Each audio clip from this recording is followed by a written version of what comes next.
Содон хорооллоос гэмтлийн эмнэлэг хүртэлх 6 игний автозам явган хүний гарцыг шийдээгүйгээс 2 сургуулийн 5,000 орчим сурагч болон ойр орчмын оршин суугчид өндөр эрсдэлтэй нөхцөлд зорчиж байна. Шинээр ашиглалтанд орсон 3.9 км замд нэг ч гарц байхгүй байгаа нь ноцтой асуудал болж байна. Манай сурвалжлах баг газар дээр нь ажиллахад сургуулийн бага ангийн сурагчид хөдөлгөөн ихтэй 6 игний замыг гүн гарч байсан юм а. Иргэдийн хэлж байгаагаар хүүхдүүд хичээлдээ явах тарах цагаар хамгийн өндөр эрсдэл үүсдэг байна.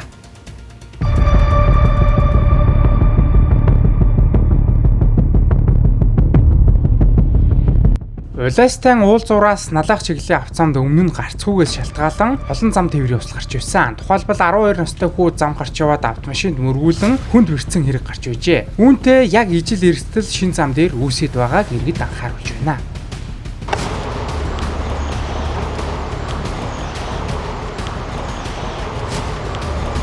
За үзэгчтэй харсан бах.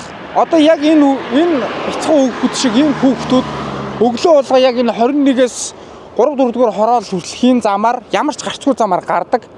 Тэгээ яг энэ замыг 6 игнээ барихтаа нэг ч гарцны асуудлыг шийдээгүй байна. Яг энэ бид хүн асуудал гарсны хойноос яваад байгаа учраас энэ асуудлууд шийдэгдэхгүй байгаа гэдгийг мөн иргэд маань ойлгох хэрэгтэй. За ингээд зам гарахад ер нь хэцүү байдаг энэ замыг ингээд гарахад машинаас айдаг уу? Айдаг. Гарц тавиул болох гэдэг. Аа. Сайн машинаар гарах энэ машинууд бас амар хурдтай явж байна тийм ээ.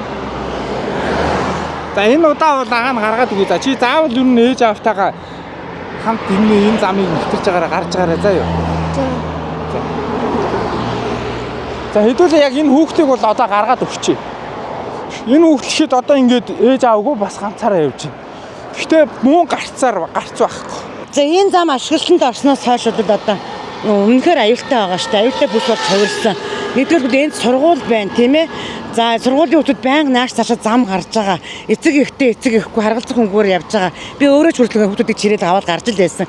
Энд одоо яаралтай гарц гаргалгаа хийж өгөхгүй бол энэ үнэхээр аимшигтай бүс байгаа шүү. Нэгдүгээр. Хоёрдугаар энд автобусны буудал байхад энэний ямар юм нэг хурдны зам гэж солиороод байгаа юм бэ. Хурдны зам учраас гарц гаргалгаа хийхгүй гэж хэлсэн гэсэн энэ хороонд 23 дугаар хороонд бид тэрийг сонссон.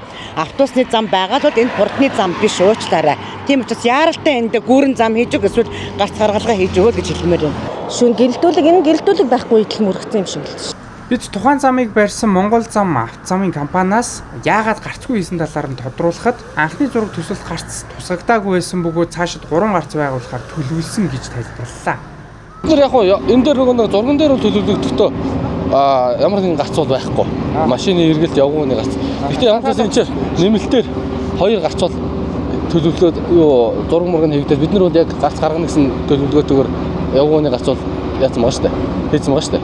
Тэнд одоо энэ зам чинь энэ талд ингээд 3 байгаа.